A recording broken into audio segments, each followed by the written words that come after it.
Donc, j'inviterai maintenant le premier ministre à s'avancer pour un temps de parole d'une durée de 5 minutes, dont la première et la dernière minute sera protégée. Donc, en aucun temps, durant cette période, aucune question ne sera tolérée. Si vous avez des questions auxquelles on ne peut répondre qu'on ne vous accorde pas le droit de parole, simplement les noter, nous les remettre à la fin du débat. Merci beaucoup, Madame la Présidente.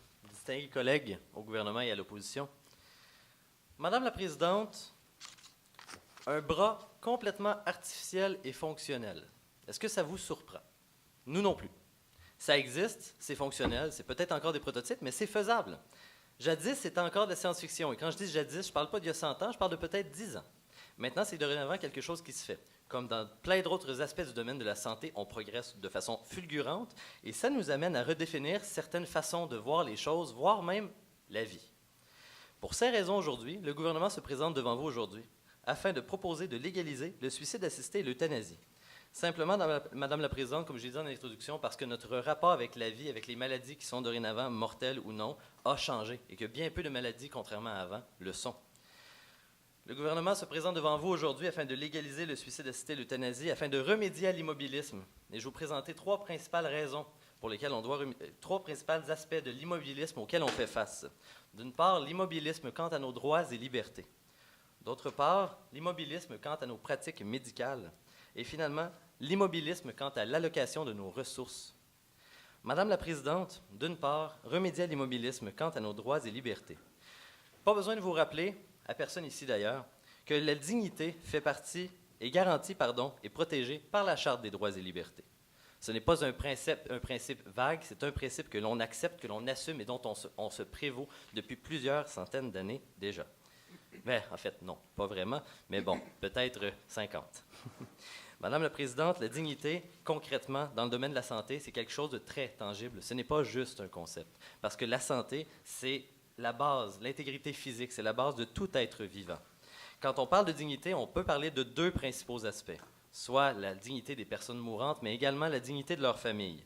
Si on commence par la dignité des personnes mourantes, là, c'est le concept le plus simple. Quelqu'un de mourant souffre. Oh, pardon, Madame la Présidente, avant de continuer, j'aimerais aborder trois modalités quant à notre projet de loi. D'une part, la confirmation du diagnostic devra être faite par 3 médecins. On parle de confirmation de diagnostic. Et il devrait y avoir un suivi psychologique qui est effectué. Par ailleurs, on parle strictement de maladies dégénératives ou incurables. Et finalement, une famille ne pourra faire cette décision dans le cas d'une euthanasie qu'avec un mandat en cas d'inaptitude homologué par un tribunal. Autrement, c'est impossible. Maintenant que c'est dit, revenons à la dignité, Madame la Présidente, la dignité des personnes mourantes, d'une part, parce qu'elles souffrent. Et comme on l'a dit dans nos modalités, on parle ici de maladies dégénératives ou incurables. La finalité de cette maladie est donc connue, on parle de la mort. Ce n'est pas un choix, ce n'est pas une perception, c'est une finalité. Et là, la dignité, c'est de choisir le moment de notre mort. Soit choisir un moment fort, choisir un moment beau et non pas une agonie qui peut parfois être lente et souffrante. La dignité, c'est aussi la dignité quant à la famille. Encore là, nul besoin de l'expliquer, car si la maladie peut être un fardeau pour la personne mourante, la maladie est également lourde de sens pour la famille qui supporte cette personne mourante. Par ailleurs, Madame la Présidente, remédier à l'immobilisme quant à nos pratiques médicales. C'est très simple, Madame la Présidente. La plupart des gens ici dans l'Assemblée ne seront pas surprises. En ce moment, l'euthanasie ou l'aide à mourir est une pratique qui se fait clandestinement. Et là, on se fait encore face à deux possibilités. La possibilité que ce soit un bon choix de la part du personnel médical d'aider une personne à aller tranquillement vers la mort.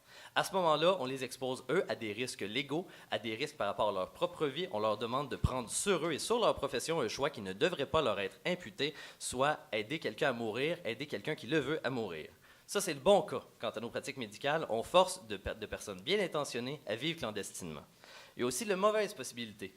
Puisqu'on ne le légalise pas, c'est-à-dire qu'on ne le contrôle pas. Et si on ne le contrôle pas, on ne l'encadre pas. Et si on ne l'encadre pas, on ouvre la porte à des abus qu'on n'encadre pas. Et ça, c'est aussi un risque. Dans tous les cas, ici, nous vous présentons devant vous, afin de remédier à l'immobilisme quant à nos pratiques médicales, tant les personnes bien intentionnées que les potentiels cas d'abus que nous voulons contrôler, avec l'approbation, par exemple, par 3 médecins, un suivi psychologique et les maladies dégénératives ou incurables seulement.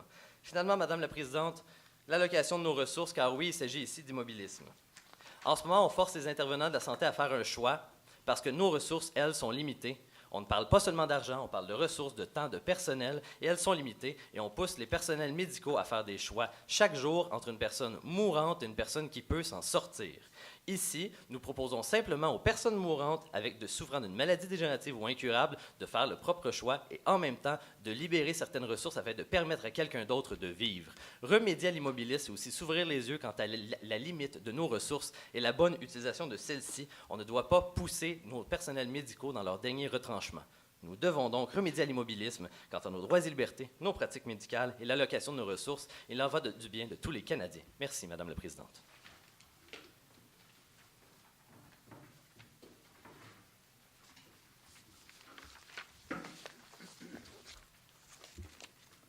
Merci. J'invite maintenant le chef de l'opposition à s'avancer pour son premier temps de parole d'une durée de 5 minutes, durant laquelle la première et la dernière minute seront protégées.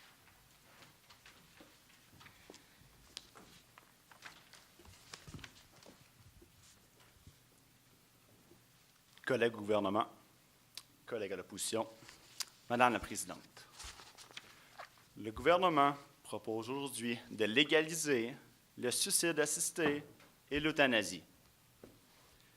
Irresponsable, ridicule. Croyez-vous vraiment que c'est ainsi qu'on va aider notre population à mieux se porter, en tuant au lieu de soigner? Ce n'est pas notre avis à l'opposition et c'est pourquoi nous sommes contre cette motion. J'appuierai par 3 arguments qui se suivront. Le premier, pourquoi quantifier financièrement la vie des gens? Le deuxième, des mesures préventives responsables déjà en place. Et finalement, le serment d'Hippocrate.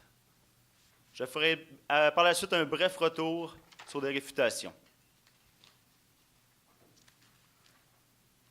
Premièrement, quantifier financièrement la vie des gens. C'est ce qu'on propose aujourd'hui. Comme vous le savez, la santé, c'est la dépense principale des provinces au Canada.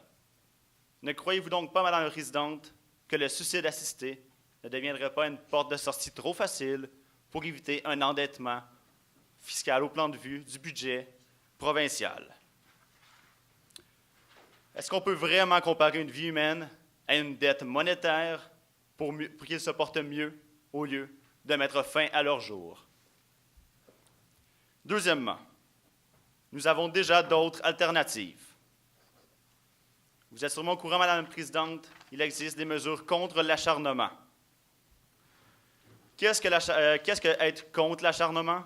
Eh bien, n'importe quel membre de la population peut choisir ses propres critères. S'il n'a plus aucune activité cérébrale, encore là, il choisit la durée de celle-ci.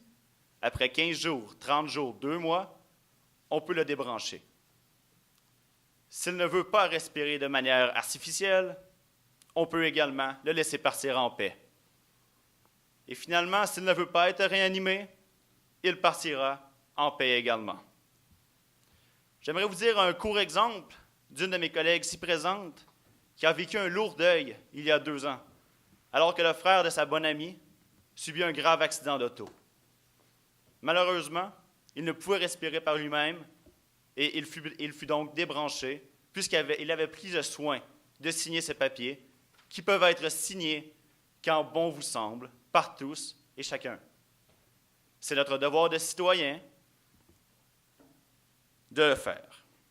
Sa volonté fut donc faite et respectée, et le deuil de ses parents put débuter plus tôt. Troisièmement, le serment d'Hippocrate des médecins. Qu'est-ce que le serment d'Hippocrate? Eh bien, c'est lorsqu'un professionnel de la santé qui accepte l'obligation d'aider les gens dans le besoin, dont ses fonctions de médecin, d'infirmier, etc., peut lui permettre d'améliorer le sort du patient ou de la personne en besoin. C'est donc contre l'idéologie principale du domaine de la santé d'accepter aujourd'hui la motion qui proposerait de légiférer le suicide assisté. Au niveau des réfutations, mon collègue le Premier ministre a ouvert la parole en parlant de progression, particulièrement dans le domaine de la santé. en stipulant qu'il y a déjà moins de 10 ans, un bras robotique n'était que pure fabulation et n'existait point. Madame la Présidente, je vous le demande, qu'est-ce qui vous assure que les médecins et les chercheurs de ce monde ne pourront trouver un remède pour les maladies dégénératives? Ne serait-ce pas une porte de sortie facile et bien trop précaire que le suicide assisté? Alors qu'en 2015, nous avons des chercheurs aux bonnes places et, tel que mentionné par notre collègue précédemment, qui réalisent des progressions incroyables aujourd'hui. Il fut également question de la dignité personnelle et de celle des familles des victimes. Eh bien, Madame la Présidente, je suis bien heureux qu'il ait apporté ce point, parce que, comme vous le savez, notre argument qui stipule que l'on peut signer en étant contre l'acharnement sur notre personne, eh bien, vient régler le cas. Une simple signature, quand bon nous semble, vient nous permettre d'éviter ce fardeau et la lourdeur associée à cette décision. Madame la Présidente, merci.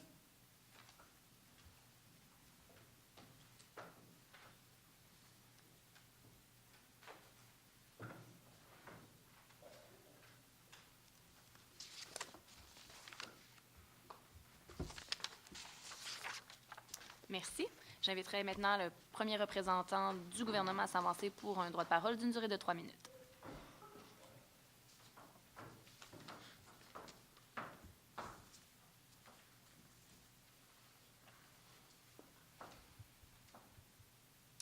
Madame la Présidente, distingués collègues au gouvernement, distingués collègues à l'opposition. Aujourd'hui, au gouvernement, nous voulons légaliser le suicide assisté et l'euthanasie pour remédier à l'immobilisme, pour les 3 raisons énumérées par mon premier ministre, soit remédier à l'immobilisme sur le plan des droits et libertés, sur le plan des pratiques médicales, et finalement, remédier à l'immobilisme sur le plan des allocations des ressources. À l'opposition, on nous a répondu qu'aujourd'hui, au gouvernement, on voulait tuer au lieu de soigner. J'aimerais rappeler les modalités qui ont été apportées. En fait, c'est pour des maladies, je le rappelle, incurables et dégénératrices. C'est donc dire que la seule porte de sortie et la finalité de ces gens-là est la mort. Ils vont donc déjà mourir. Et nous, ce qu'on leur propose aujourd'hui, c'est de choisir quand, comment et, en fait, de mourir dans la dignité avec leur famille, au lieu de mourir dans la souffrance. Donc, on ne tue pas au lieu de soigner, on permet à ces gens-là d'arriver plus vite à leur fin dans la dignité. On nous a apporté le premier argument comme quoi le gouvernement aujourd'hui voulait quantifier au niveau financier la vie des gens. On nous a accusés de trouver une porte de sortie facile pour remédier à la dette, Madame la Présidente.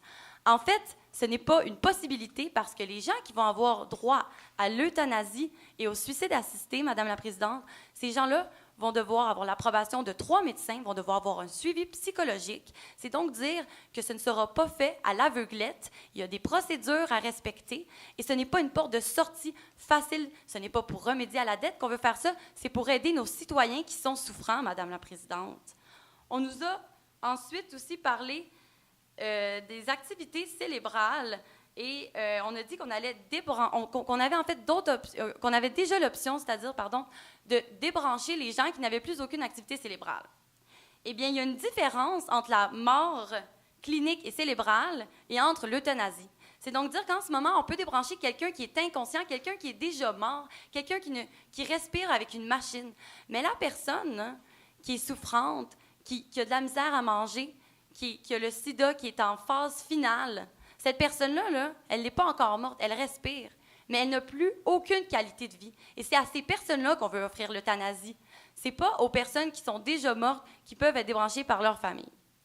Et finalement, on avait aussi la réfutation comme quoi les gens, de toute façon, peuvent signer un papier contre l'acharnement. Bien, ces gens-là, s'ils sont en phase finale et qu'ils ne sont pas aptes à signer ce papier-là, que ce papier-là n'a pas été signé, qu'est-ce qui arrive?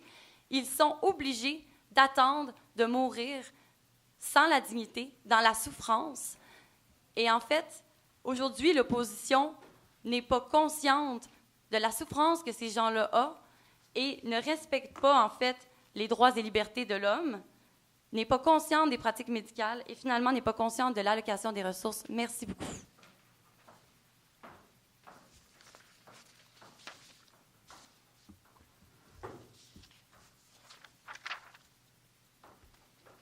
Merci. J'inviterai la première représentante de l'opposition à s'avancer pour un temps de parole d'une durée de 3 minutes.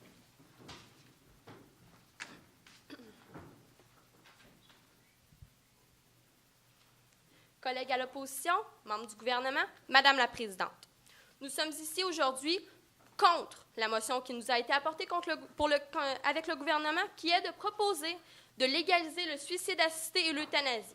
Je commencerai donc par un premier argument et par la suite, je réfuterai les arguments qui auront été mentionnés par nos collègues au gouvernement.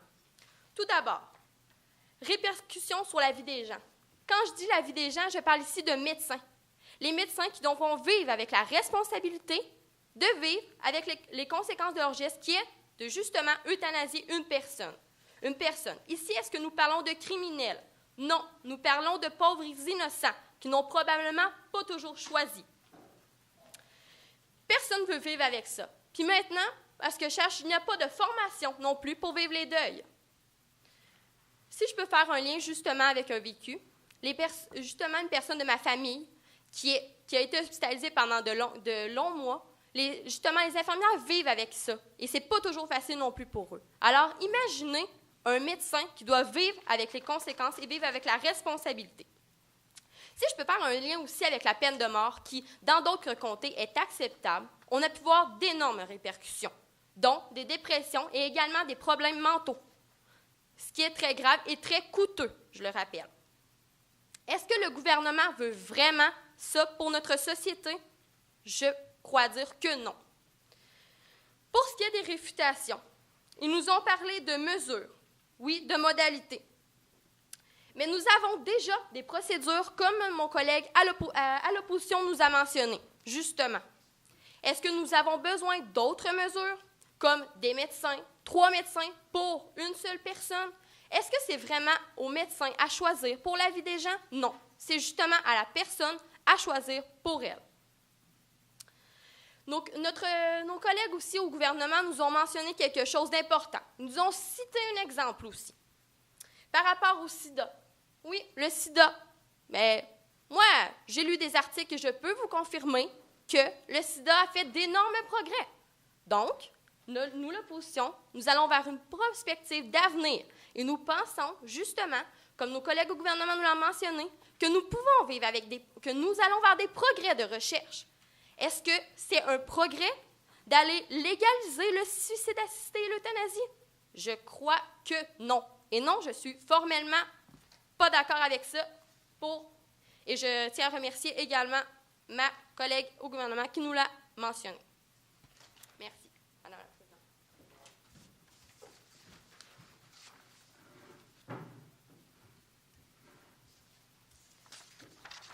Merci. J'invite maintenant le second représentant du gouvernement à s'avancer pour un temps de parole d'une durée de 4 minutes.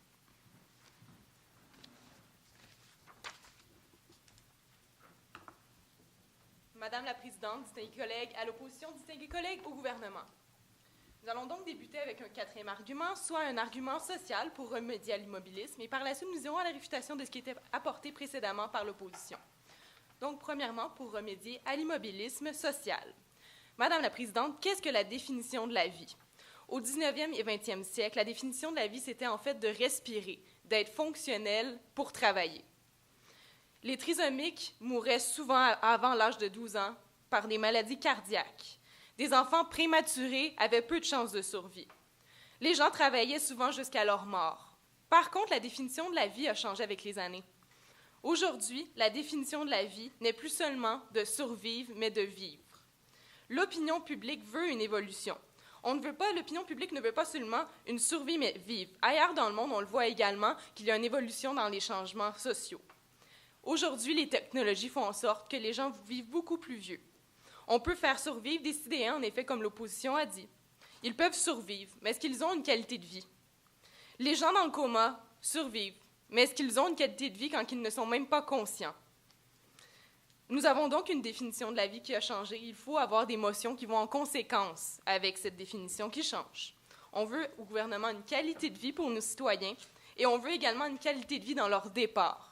Donc, le tout pour remédier à l'immobilisme. Nous allons donc revenir sur ce qui a été dit du côté de l'opposition, mais pour commencer, nous avons une question pour eux. En fait, est-ce que l'opposition prétend que de maintenir un mourant dans l'agonie n'a pas de répercussions sur la vie des gens? On se pose la question. Donc, ce qu'ils nous ont dit, en fait, on arrive à la réfutation, ils nous ont parlé de répercussions sur la vie des gens. Ils nous ont traité les médecins comme des criminels, mais par contre, ils les dépeignent comme des sauveurs. Il y a une incohérence ici. Les vraies répercussions, Madame la Présidente, on va vous le dire, la vraie répercussion, c'est sur le malade qui souffre et sa famille.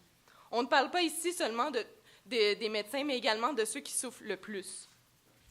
On nous a parlé également du serment d'Hippocrate. On dit que les médecins doivent aider les gens, mais on oublie quelque chose du côté de l'opposition. Oui, il y a le respect de l'intégrité physique dans leur serment d'Hippocrate, mais également le respect de l'intégrité psychologique qui est dans notre Charte des droits et libertés, et on l'a déjà mentionné. Les médecins, oui, ont le devoir d'améliorer le sort. Mais quand le sort est une maladie incurable et qui amène la mort est en fait le traitement qu'il faut pour ces patients-là qui le souhaitent et la famille qui les entoure. On nous a parlé qu'il fallait, du côté de l'opposition, qu'on fait en sorte de quantifier financièrement la vie. Ils nous ont dit que la santé, c'était une dépense principale, en effet, mais il faut bien gérer ces ressources-là et faire une meilleure allocation. Et deuxièmement, c'est une question de cohérence entre les besoins et les ressources qui sont limitées, Madame la Présidente. Ils nous ont amené une alternative, des mesures qui sont préventives, responsables et tout. En fait, l'effet de cette alternative-là, c'est d'aller à l'encontre de la volonté du patient, Madame la Présidente. C'est également d'allonger les souffrances des patients qui ont une seule finalité, la mort. On a une perte de la dignité du côté de l'opposition et on n'a aucun contrôle sur la façon dont ça va se dérouler pour ce qui est des gens qui vont quitter ce monde.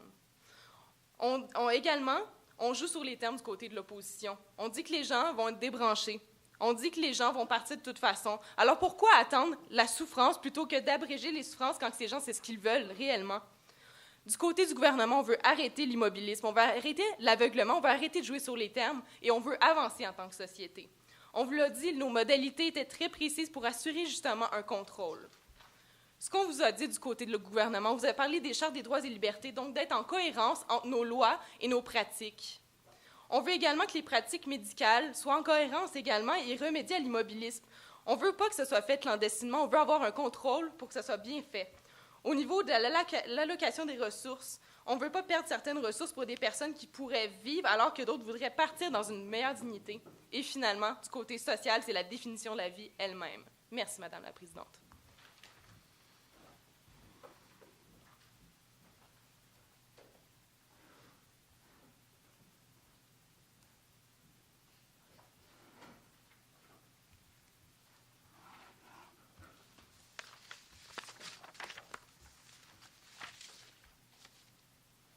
Merci. J'invite maintenant le second représentant de l'opposition à s'avancer pour un droit de parole d'une durée de 4 minutes. Merci, Madame la Présidente. Distingués collègues, membres du gouvernement, Madame la Présidente, je me suis réuni pour débattre d'une motion qui est très importante en sol canadien actuellement, donc qu'il en soit résolu de proposer, dans le fond, que le suicide assisté, l'euthanasie soit accepté. Madame la Présidente, nous, à l'opposition, on se pose la question, la limite va se trouver où actuellement? L'erreur est encore humaine à ce que je sache et à ce qu'on sache. Puis on nous a proposé des modalités au gouvernement qui sont exactes, possiblement, encore une fois, avec l'erreur humaine, dans le moment. On parlait de progrès tantôt un peu précédemment. On parlait de l'avancée d'un bras mécanique qui était quelque chose du futur il y a à peine 10 ans, puis qu'on parle quotidiennement aujourd'hui.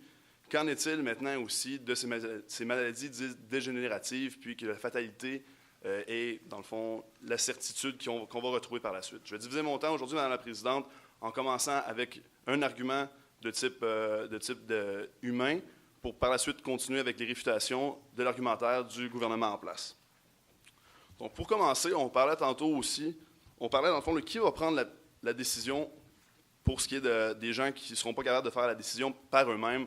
On parlait au gouvernement un peu plus tôt que des gens en phase terminale ne seraient pas capables de faire la décision par eux-mêmes. Donc, on parle de quelqu'un qui allait choisir à leur place, avec, oui, des modalités, mais encore une fois, Madame la Présidente, comme je vous mentionnais, l'humain n'est pas parfait et ses motivations non plus.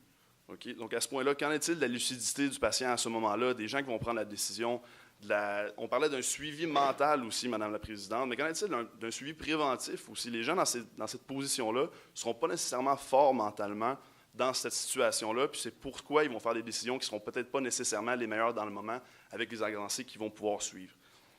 Par la suite, j'ai quelques exemples à vous donner, Madame la Présidente. Qu'en est-il de la famille qui va devoir peut-être faire un choix comme ça pour un proche à ce moment-là? Qu'en est-il aussi des motivations qui peuvent être probablement moins justes que la cause qu'on tente de débattre aujourd'hui, Madame la Présidente? Qu'en est-il des enfants qui sont atteints de diverses maladies, qui sont atteints de diverses maladies dégénératives, que ce soit des maladies dont on croit la fatalité certaine? Mais encore une fois, Madame la Présidente, on parle tout le temps de possibilités, jamais de certitude. L'avancement est chose du quotidien. Au gouvernement, on semble penser qu'on est dans un immobilisme constant sur toutes les sphères de notre société. Malheureusement, Madame la Présidente, ce n'est pas le cas. On ne peut pas se permettre d'adopter une motion comme celle-ci. Pour ce qui est des motivations qui ne sont pas toujours justes, Madame la Présidente, on a déjà vu plusieurs cas par le passé de parents qui ont commis des abus dans le but de retirer des bienfaits financiers sur des enfants. Vous pensez à quelques semaines de cela, un homme avec son enfant de 7 ans, malheureusement. Okay, donc, Madame la Présidente, c'est important de comprendre que même les modalités apportées par le gouvernement ne seront pas la solution à la légalisation du suicide assisté et de l'euthanasie sur ce plan-là. Pour ce qui est des réfutations par la suite, comme je vous mentionnais, Madame la Présidente, on parlait d'un suivi psychologique. On va suivre quoi, jusqu'à quel point? C'est important de comprendre que si on accepte ce projet de loi-là, veut pas, ultimement, c'est la fatalité qu'on s'attend. Donc, on ne s'attend pas à un progrès, on s'attend seulement à suivre jusqu'à la mort. Encore une fois, Madame, on parlait d'allocation des ressources un peu plus tôt. De ce côté-là, au gouvernement, je crois qu'on est tombé un peu court sur ce niveau-là. Par la suite, on parlait de procédures extensives. On aimerait avoir plus d'explications, Madame la Présidente, aux côtés de l'opposition. On n'a pas compris vraiment ce serait quoi les procédures qui seraient en place pour permettre la dignité jusqu'au bout. On parlait, comme je vous le mentionnais précédemment aussi, des maladies dégénératives. Ça se trouve des maladies dégénératives qui sont dans le moment, Madame la Présidente. Je ne peux pas mettre assez d'accent sur ce point-là. On vit dans le présent, il faut toujours penser au futur, bien évidemment. C'est pourquoi l'opposition, dans le moment présent et pour le futur, nous croyons que la motion qui tente d'être acceptée aujourd'hui devrait être refusée formellement et catégoriquement. Merci beaucoup.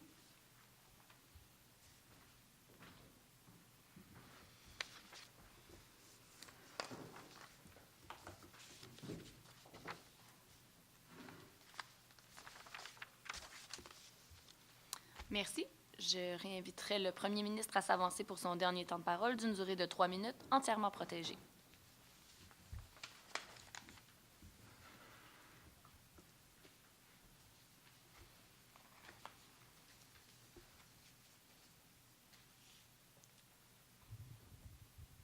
Madame la Présidente et distingués collègues, d'entrée de jeu, Madame la Présidente, j'aimerais faire un bref rappel concernant nos modalités.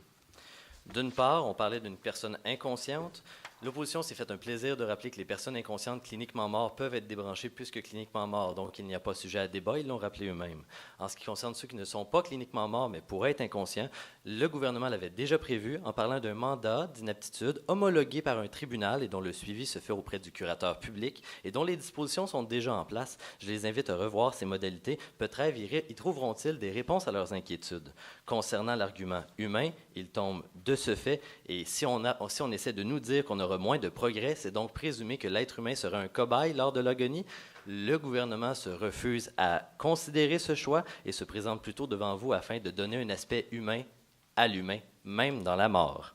Madame la Présidente, d'une part, j'aimerais faire un retour rapide sur leurs arguments, car j'y vois un lien logique. D'une part, on nous a peut-être pas accusés, mais on a présumé qu'on quantifiait financièrement la vie alors qu'on s'est sciemment et consciemment refusé à parler de signes de dollars. La seule chose que vous nous aurez entendu dire, c'est parler de ressources, et les ressources, elles existent. C'est un fait. Pourquoi on se refuse à quantifier financièrement? Parce que ce n'est pas une question d'argent, mais de principe et de vie. Mais encore là, Madame la Présidente, nous les présumons de bonne foi et nous croyons que leur argument puisse être valide. Examinons-le rapidement. Est-ce qu'on préfère quantifier la vie? Non.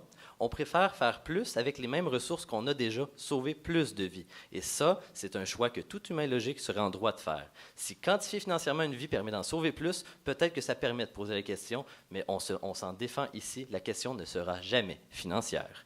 Ce qu'on parle ici, bref, quand on nous parle de quantitativité financière, on parle d'allocation de ressources, un de nos arguments qui répond à leurs inquiétudes. Lorsqu'on parle d'acharnement avec un enjeu qui existe déjà, on nous parle de mort clinique. Donc, diagnostic médical qui permet à la famille de débrancher un mort. On ne parle pas de suicide. La définition de suicide, c'est la mort donnée par une personne à elle-même. Ce n'est donc pas le cas auquel ils font face en parlant de quelqu'un qui est dans le coma. Je les invite à revoir la motion et à faire leur devoir. Mais quand bien même qu'ils sont de bonne foi, leur motion d'acharnement revient à la Charte des droits et libertés qui permet la dignité. Notre argument de droits et libertés répond à leur inquiétude présentée dans leur argument. Par ailleurs, par rapport au serment d'Hippocrate, je leur rappellerai d'une part que la mort n'est pas un traitement. Dans le cas de nos modalités, la mort est une finalité et donc on en choisit le moment et effectivement, on permet d'aider des gens dans le besoin qui agonisent. Non seulement ça répond au serment d'Hippocrate, ça répond encore à leurs inquiétudes puisqu'il s'agit de notre argument, les pratiques médicales qui sont présentement clandestines, qui doivent non seulement être assumées, mais contrôlées pour en avoir un plein contrôle et pour cibler les abus qui ont cours actuellement. Bref, Madame la Présidente, qu'est-ce qu'on dit ici? Quelle est la vraie question de ce débat? La vraie question de ce débat, c'est la vie humaine et la dignité. Ma collègue vous l'a dit, la vie humaine, ce n'est plus que respirer, parce que dorénavant, on peut faire respirer artificiellement. La vie humaine passe aussi par la dignité. On y a répondu via nos 4 arguments. Ils ont fait défaut de prouver qu'ils ont tort. En fait, tous leurs arguments rejoignent les nôtres et ils nous prouvent, hors de tout doute, que nous avons raison. Pour leurs 4 raisons qu'ils ont présentées, ils doivent nous appuyer pour la dignité et la vie humaine. C'est primordial. Merci, Madame la Présidente.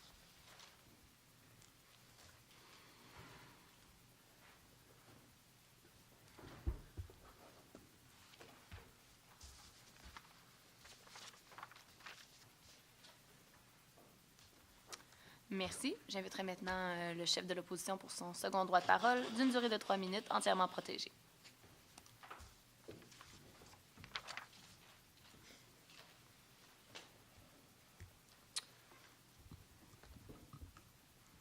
Merci, Madame la Présidente. Nous avons vécu un fort débat aujourd'hui sur une grave décision qui sera à prendre sous peu. J'aimerais maintenant recristalliser le débat en revenant sur certains de nos arguments et en réfutant les derniers apportés par M. le Premier ministre, ainsi que ses collègues, pardon. Donc, on vient de mentionner qu'il fallait faire plus avec nos ressources. Par cela, M. le Premier ministre a dit qu'il fallait sauver plus de vies. Madame la Présidente, je vous demande, sauver plus de vies. Est-ce la définition du suicide assisté? Je ne crois pas. Sauver plus de vies, c'est de soigner les gens. Et c'est ainsi que l'on fera plus avec les ressources. Il fut également question au niveau du serment d'Hippocrate, comme quoi la mort était un choix et non un traitement. Eh bien, le serment d'Hippocrate stipule que le médecin doit appliquer tout traitement et soigner les gens dans le besoin. Tout traitement. La mort n'est pas un traitement. La mort est une finalité. On l'a bien dit au gouvernement. J'aimerais également revenir sur la collègue au gouvernement qui a mentionné que le sida empêchait la qualité de vie. Celui-ci n'est plus mortel grâce aux progressions médicales, encore une fois, qui sont en constante évolution, mais la qualité de vie l'est également. On n'a qu'à penser au fameux joueur de basketball, Magic Johnson, qui a été contracté le sida il y a une trentaine d'années, et il vit très bien aujourd'hui. Les soins ont progressé et la qualité de vie a suivi. Il fut également question des trisomiques, comme quoi il mourait par le passé à 12 ans d'une crise du cœur. Eh bien, merci au gouvernement, on a également une autre preuve que l'avancée médicale nous permet de mieux vivre et qu'il serait irresponsable d'accepter le suicide assisté alors que nous avons des chercheurs qui se penchent sur les différentes maladies dégénératives constamment afin de finalement y trouver un remède. J'aimerais également apporter que le suicide assisté est présentement utilisé par le gouvernement comme un échappatoire. Le gouvernement vient de le prouver. Nous avons raison de le penser. C'est malheureux, mais c'est la triste réalité. Finalement, j'aimerais porter une mention spéciale à la définition qui suit, dite par notre collègue au gouvernement précédemment. La définition de la vie, c'est de vivre. La définition de la vie, c'est de vivre. Merci, Madame la Présidente.